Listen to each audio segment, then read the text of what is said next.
Hello dear student of class 5th।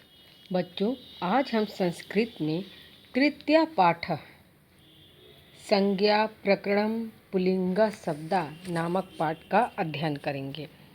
तो देखिए, पहले तो इस पाठ का अर्थ समझ लेते हैं। संज्ञा प्रकरणम यानी प्रकरण यानी बेटा आपका होता है शीर्षक, यानी संज्ञा शीर्षक के अंतर्गत आज हम पुल्लिंग शब्द यानी पुल्लिंग शब्दों के बारे में जानेंगे कि संज्ञा में पुल्लिंग शब्द, संस्कृत विषय में संज्ञा शब्द में पुल्लिंग शब्द कौन कौन से हैं। तो बच्चों, आप तो हिंदी में जैसा कि आपने पढ़ा होगा कि किसी भी व्यक्ति, वस्तु या स्थान के नाम को संज्ञा कहते हैं, ये आप जान ही रहे हैं।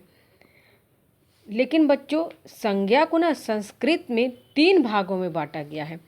हिंदी में बच्चों हमारा होता है किसी भी विशेष व्यक्ति या वस्तु या स्थान, आपके संज्ञा में भी वही होता है, लेकिन इसमें है लिंग के आधार पर संज्ञा शब्दों को 3 भागों में बांट दिया गया है। हिंदी में हमारा बच्चों लिंग होता है 2 तरह का, पहला स्त्रीलिंग और दूसरा पुल्लिंग। लेकिन संस्कृत में हमारा 3 लिंग हो गया है, पुल्लिंग, स्त्रीलिंग और नपुंसक लिंग। और वचन भी हमारे बच्चों हिंदी में होते हैं 2, एक वचन और द्विवचन, परंतु संस्कृत में हमारे 3 वचन बताया गया है, एक वचन, द्विवचन और बहुवचन। तो चलिए अब इस पाठ को हम पढ़ते हैं। लिखा है, किसी भी व्यक्ति, वस्तु या स्थान के नाम को संज्ञा कहते हैं। संस्कृत भाषा में लिंग के आधार पर संज्ञा शब्दों को 3 भागों में बांटा गया है, जैसा कि अभी मैंने आपको बताया। पहला पुल्लिंग, दूसरा स्त्रीलिंग और तीसरा नपुंसक लिंग। पुल्लिंग के बारे में आप जानते ही होंगे कि पुल्लिंग उन शब्दों को कहते हैं जिनसे हमें पुरुष जाति का बोध होता है, उसे हम पुल्लिंग कहते हैं। दूसरा है स्त्रीलिंग। स्त्रीलिंग उस शब्द को कहते हैं जिससे हमें स्त्री जाति का बोध होता है, अर्थात हमें पता चलता है कि यह स्त्री जाति के लिए है, उसे हम स्त्रीलिंग कहते हैं। और बच्चों, यहाँ पर है एक नपुंसक लिंग। नपुंसक लिंग उस लिंग को कहा जाता है जिसमें ये लिंग हमें न पुरुष जाति के बारे में बताता है और न स्त्री जाति के बारे में।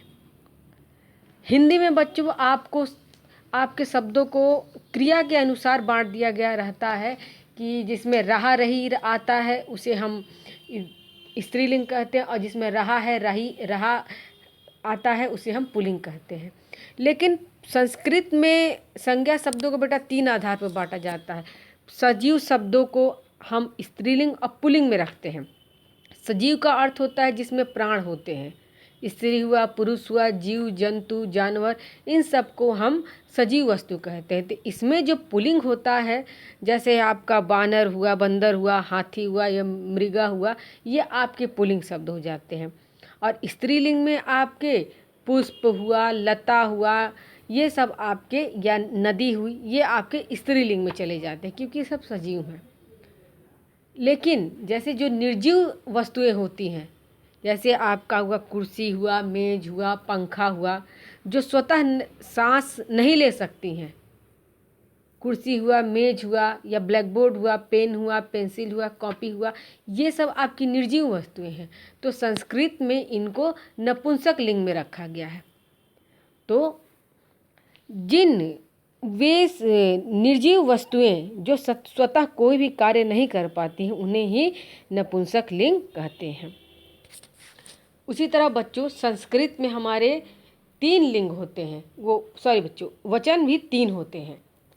हिंदी में तो बेटा आप जानते ही हैं कि 2 होता है, एक वचन और बहुवचन। एक वचन उसे कहते हैं जहाँ पर हमें किसी एक वस्तु या व्यक्ति के बारे में बताता है, वहाँ पर हमें एक वचन हो जाता है। अब बहुवचन जहाँ हमें अनेक वस्तुओं के बारे में बताया जाता है, वहाँ हमारा बहुवचन हो जाता है, ये जानते ही हैं। लेकिन संस्कृत में एक बढ़ गया है आपका द्विवचन। देखिए, द्विवचन बच्चों जिसमें 2 वस्तुओं के बारे में बताया जाता है, उसे द्विवचन कहते हैं। तो संस्कृत में बच्चों वचन के 3 भेद माने गए हैं, एक वचन, द्विवचन और बहुवचन।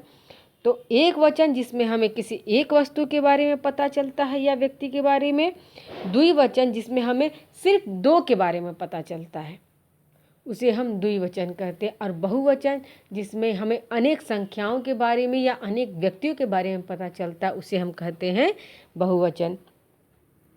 देखिए बच्चों, यहाँ चार्ट भी बनाया हुआ है संज्ञा का, लिंग के आधार पर और वचन के आधार पर। और उसके बाद देखिए बच्चों, लिखा है जिस शब्द के अंत में अ स्वर हो उसे अकारांत कहते हैं। और अकारांत बेटा अकारांत हम उसे कहते हैं जैसे कोई हमने शब्द बोला, तो जैसे मान लो एक हम शब्द ले लेते हैं देवह। देवह में पीछे आता है, अ की ध्वनि आती है। या बालका, उसमें भी पीछे अ की ध्वनि आती है। तो जिन जिन शब्दों के पीछे अ की ध्वनि आती है उसे हम कहते हैं अकारांत, यानी अ पर अंत होने वाले शब्द, उन्हें ही हम अकारांत कहते हैं। उसके पश्चात बच्चों देखिए लिखा है अ स्वर से समाप्त होने वाले अकारांत पुल्लिंग संज्ञा शब्द के एक वचन। अब यहाँ पर आपके वचन के आधार पर दिए गए हैं। तो सबसे पहले बच्चों आप पढ़ेंगे एक वचन। एक वचन में देखिए देवः, ये देवः का अर्थ है ईश्वरः। दूसरा है बालकः, लड़का। तीसरा भक्तः, हंसः, मेघः, मुस्कौ, अश्वः, गजः और मृगः। उसके पश्चात बच्चों देखिए अब इन्हीं शब्दों का अब आपको द्विवचन दिया गया है। जैसे देवः, देवः मीन्स हो जाता है आपका एक देवता, उसका द्विवचन क्या है देवौ, देवो, देवो यानी दो देवता। बालकः मीन्स एक लड़का, बालकौ मीन्स दो लड़का या दो बालक। भक्तः मीन्स एक भक्त, भक्तौ मीन्स दो भक्त। हंसः का एक हंस और हंसों का दो हंस। उसी तरह बच्चों देखिए यहाँ पर मेघौ, मुस्कौ, अश्वौ, गजौ, मृगौ।